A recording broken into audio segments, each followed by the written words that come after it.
From tariffs that sent the markets reeling to legal immigrants having their status revoked, it's been quite a week. We're going to turn now to the analysis of Brooks and Capehart. That is New York Times columnist David Brooks and Jonathan Capehart, associate editor for The Washington Post. Great to see you both.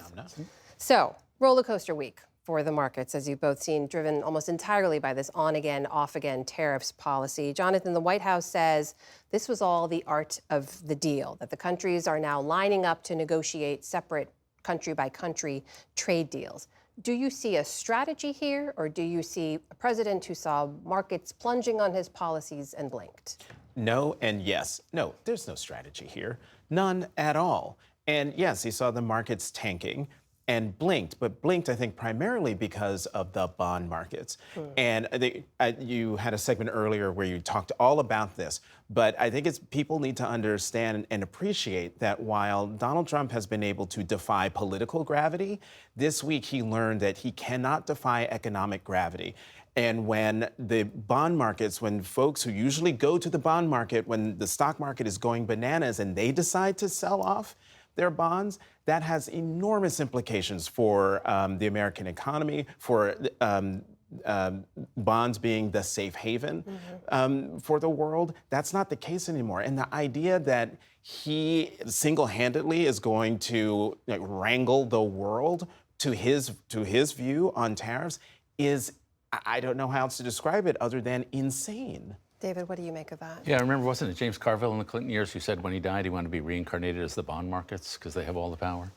So there's some truth to that. I think there's been a shift, and so there was some rationale.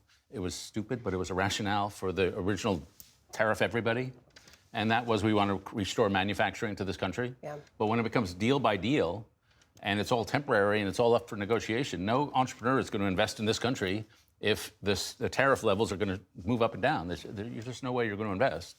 And so that regime was to try to restore manufacturing. This regime is about corruption. And so what is a tariff? It's an amassing of political power over the economy. And what do people do who are in the economy who want to keep their business alive? They have to find a way to bribe the political leaders who run the tariffs. And so the countries are going to come in, hiring local lobbyists here to lobby the Trump administration. What do we have to give? Who do we have to give to? Companies are going to be asking for waivers. What do we have to give? How much do you want, Mr. Trump? And so the fact that Trump's in the center of all these negotiations puts him in the center of a web of corruption. And I think that's what we're going to see. How much of this do you think is about countering China, though? Because obviously that trade war continues to escalate. The White House would say this has put China in a bad position. That's good for the U.S. Yeah, that's more defensible, frankly. China really is dumping cheap electrical vehicles on the whole rest of the world. And so I think if we focused on China, and if we did it in a way that was predictable and that was ratcheting rather than drastic up and down, you could defend that policy. But the way Trump is doing it is so massive that a lot of, if you buy T-shirts, if you buy a dry cleaner, a washing machine, all that stuff's coming from China. Bicycles coming from China. The fact is, the bottom line is, if they make cars cheaper and better than we do, they're going to be able to sell their cars. And the core problem here is not China being exploitative, though they do that. The core problem is they're better at manufacturing than we are. And so somehow we've fixed that problem, but tariffs are not the way. Jonathan, we heard this concern from Democrats and others this week about some of the messaging from the president, encouraging people as the markets were plunging to buy into the dip. Last Friday, he posted online, "This is a great time to get rich." On Wednesday, he posted, "This is a great time to buy." That was right before he paused those higher tariffs. We know a lot of the other tariffs still stay in place. What do you make of all that? Should that be investigated? Yes, it should be investigated, but I think that's a prime example of what David was just talking about the corruption that all of this seems to engender. Of course this needs to be investigated.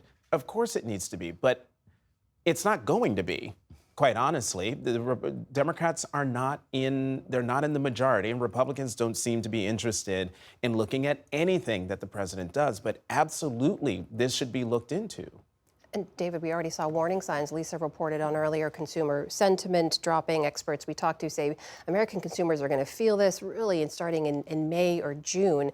How long do you think people will actually give the president and this administration to let this policy run? I was really shocked by how much consumer confidence has dropped. That was quite a plunge. And I think it's a lot of people looking around, like I'm looking around and thinking, well, I can now afford to retire in 2097. Like, I mean, the majority of Americans have money in the stock market through their 401ks or 401, and it concretely makes a difference. And you know, I talk to people like I talked to an electrician recently, Trump supporter, by the way, who it's wrecking his business. And so a bicycle manufacturer wrecking his business. People who have built their companies over their whole lifetimes, and suddenly they have no supply. Their business no longer makes sense with these tariffs. So this is not just some, political game here. This is actually touching people's actual lives. Meanwhile, Jonathan, we saw Laura reported last night on the latest executive order from the president targeting two former Homeland Security officials who worked in the first Trump administration. That was Miles Taylor and Chris Krebs. And also she reported on this larger pattern of him using his executive power, using the DOJ to go after perceived political enemies and institutions, even law firms in some cases, who we've now seen actually cutting deals with the president, right? The president just said today that a number of law firms have reached deals committing some $600 million in legal work for his administration. What do you make when you look at this bigger picture, and what's the impact of those kinds of deals? Well, first, on Miles Taylor and Chris Krebs, let's not lose sight of the fact that even though they are former Trump administration officials in the first term, they are now private citizens. The president of the United States is now targeting private citizens for things that they have done that he thinks have wronged him. When it comes to the law firms, what's so, among the many things that's so troubling about all of this $600 million that you just mentioned, that $600 million in pro bono work that those law firms would have used, could have used for all the other causes and people who can't afford legal representation, to help them hold the government accountable in one way or another. And instead, what the Trump administration has done has been able to work up a $600 million legal slush fund, if you will, to have the administration go after, in another way, his enemies. Remember, Donald Trump ran for another term in the White House saying, I will be your retribution, and then on the campaign trail talking about going after his political enemies, seeking vengeance. This is what we're seeing. This is the result, and it should trouble everyone.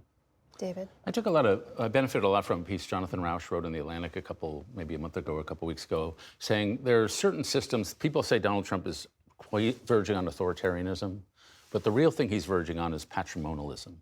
And authoritarianism is based on institutions and a set of laws, but patrimonialism is the attempt to turn the government into a family business.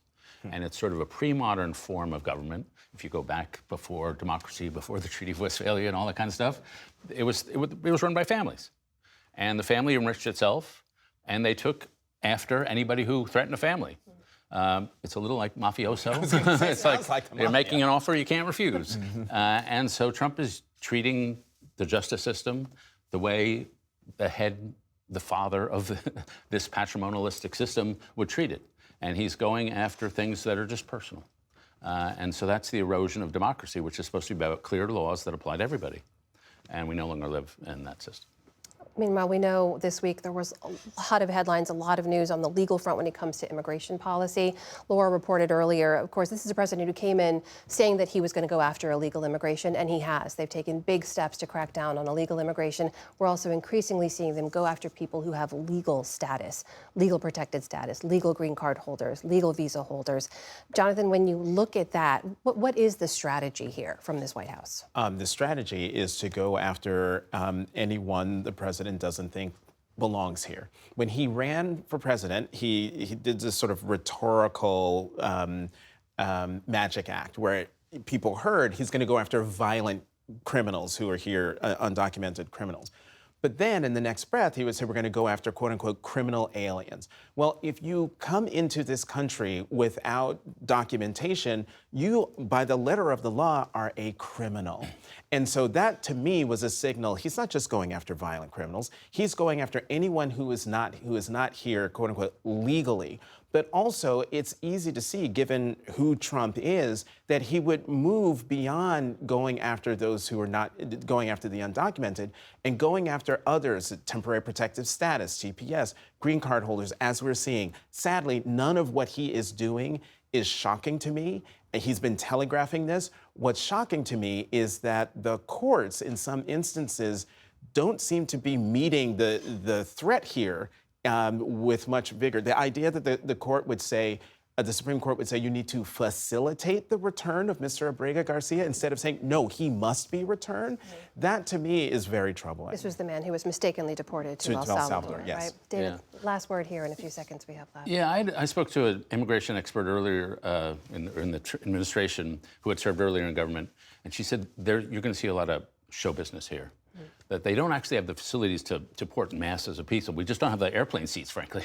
But they can show their viciousness by doing big things that'll play well on Fox. And some of the deportations show they're vicious, they're tough, they're taking care of this problem. But a lot of it is show business. But the crueler, the better. David Brooks, Jonathan Capehart, great to see you both. Thank you so much. Thanks, Sana.